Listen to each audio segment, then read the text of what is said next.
Live from downtown Detroit, home of WDIV and Click on Detroit, Local 4 News at 6 starts now. There was a break-in at this gun store in Kego Harbor. Why the owner of this store says the guns taken don't pose any threats. UAW Ford quickly getting its national contract, but there is collateral damage like a plant closing. And reaction to that, we will have it for you. But we're going to begin with a look at 4 Live radar and the wicked weather that is covering our area this Halloween night. Not the ideal night for trick-or-treaters. Rain, wind, and yes, even a chance of our first snow of the season. That's right. We have cameras all over Metro Detroit to give you a look at the conditions where you live.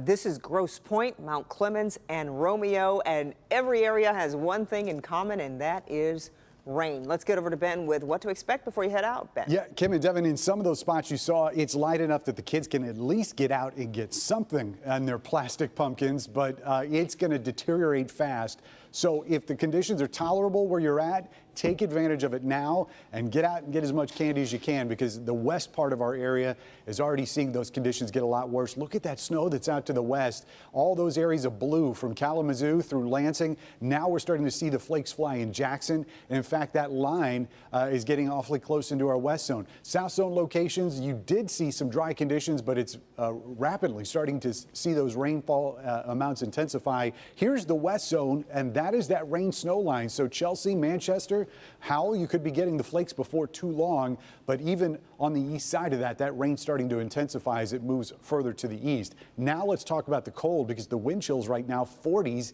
in the metro zone, already feels like it is below freezing out there in Livingston County. Lansing and Jackson, mid-20s for wind chills. So the 3 stories we're watching, the rain turning to snow, wind gusts to 45 miles an hour. We have a wind advisory starting at 7, and those wind chills going below freezing. We'll talk more about that tonight. Don't forget, if you do go out, take us with you. Your freaky forecast gets updated every 30 minutes on the Local Forecasters app, and it's absolutely free in your app store. Just search WDIV.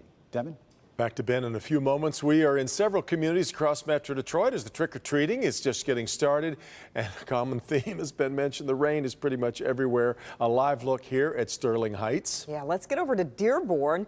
This is near the area of Oakwood and Linden, and you can see the trick-or-treating is underway there. A line of little kids there getting their candy, looking good tonight.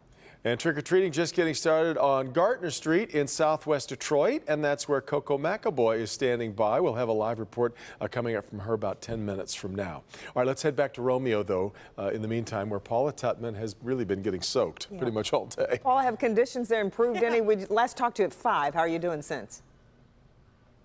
Well, you know what? It's just drizzly now instead of driving rain. But in this part of northern Macomb, the alarm has just gone off, and I want to show you at Tilson Street. They are already lined up. You can see folks getting ready to start the official season of trick-or-treating. DTE says, listen, you've really got to be careful. High winds, some dangerous conditions. Pay attention to what's going on in your community. But here on Tilson Street, they are not worried at all. They said they've had absolutely horrendous weather and still gotten a minimum of 900 trick-or-treaters. And you can see they've already started. Gosh, I wish you were with us at 5, where 2 boos said I do. It was beautiful. Back to you. 2 boos said I do. Love it, Paula. Thank you so much. And because of the weather, the city of Birmingham has postponed trick-or-treating there at its downtown businesses until tomorrow. The city of Detroit has canceled activities at the Spirit of Detroit Plaza and Chandler and Clark Parks. If you were going to an event tonight, you should probably call ahead of time. Yeah, really. All right, the ever-changing auto industry continues morphing before our eyes. Isn't that the truth? That kind of change can, of course, have a serious impact on the lives of a lot of Metro Detroiters, and that is the case with Ford Motor Company as we start to learn more about this newly negotiated tentative agreement with the national UAW contract. Business editor Rob Maloney is live tonight. He's in Romeo with a look at the domestic 3 and where they all stand tonight, not just Ford right now. Rob? Yeah, well, let's take a look, Devin. You got the strike at GM, check, that's taken care of. Back up to production, check, that's taken care of. FCA, they just had a merger announced. Is it going to be PSA, FCA? I don't know. We'll figure out what the name is when they finally get it. And then there's that tentative agreement at Ford Motor Company. They have that. But here's the thing. There's going to be a plant closed, and it's the one right behind me here. They learned here today Romeo Engine is going to close by 2022.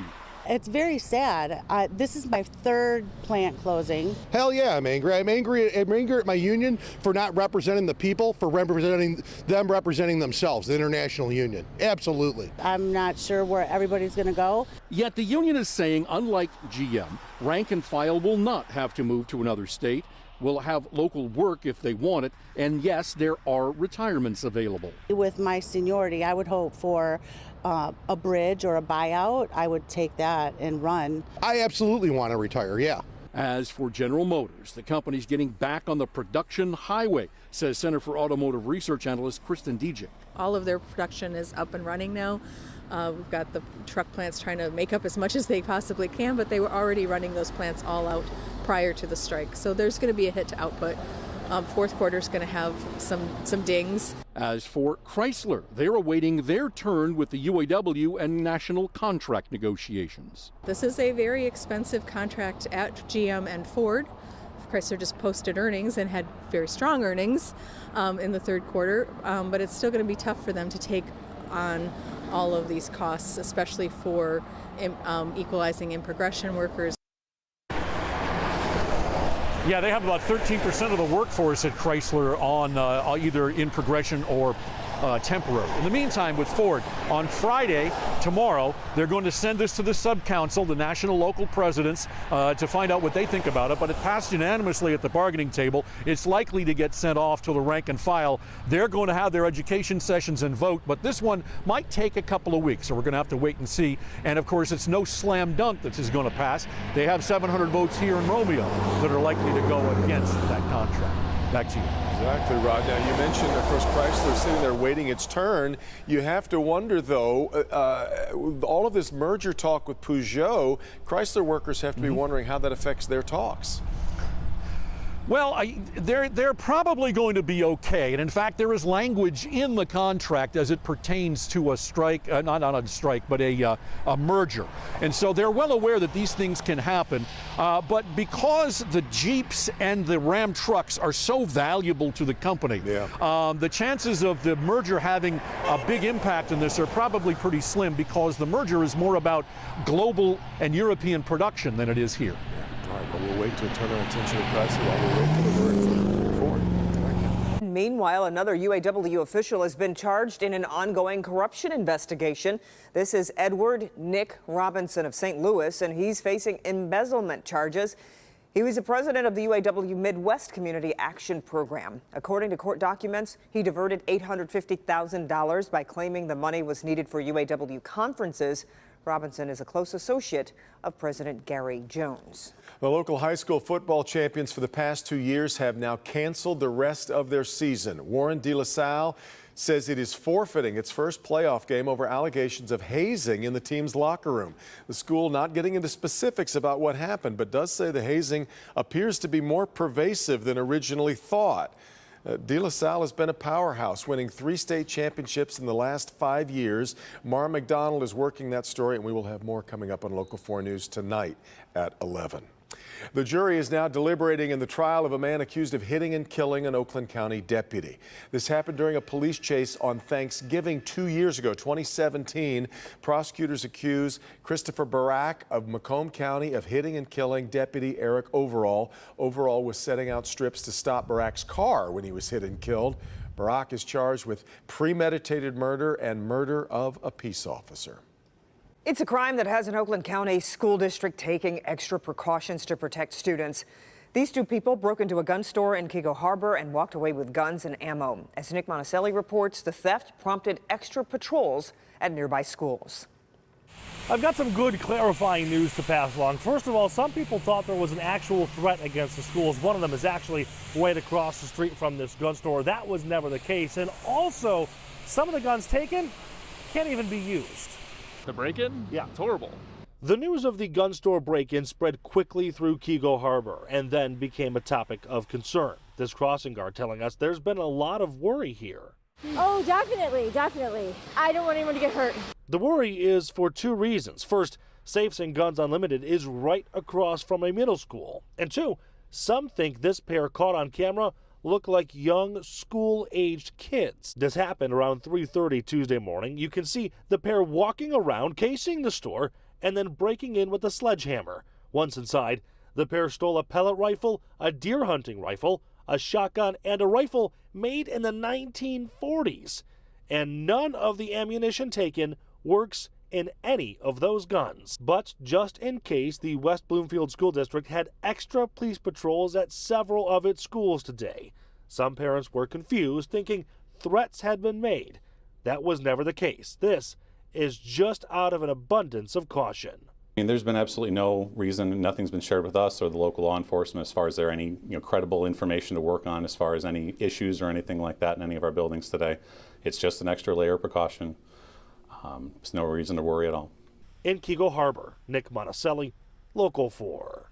Abbott Middle School in West Bloomfield has postponed its school dance 1 week until Friday, November 8th due to concerns about the break-in. Oakland County Executive Dave Coulter says he's going to run for the job again in 2020. He, of course, was named the successor to the late L. Brooks Patterson back in August by a slim Democratic majority of the county commission. We do know that Coulter is going to have at least one Democratic opponent in that election. Oakland County Treasurer Andy Meisner said he's going to run. Much more ahead on our Halloween edition of Local 4 News at 6. Here's Coco. A lot of houses have Halloween displays, but I don't know if there's one quite this scary. We'll introduce you to the House of True Horror in Southwest Detroit.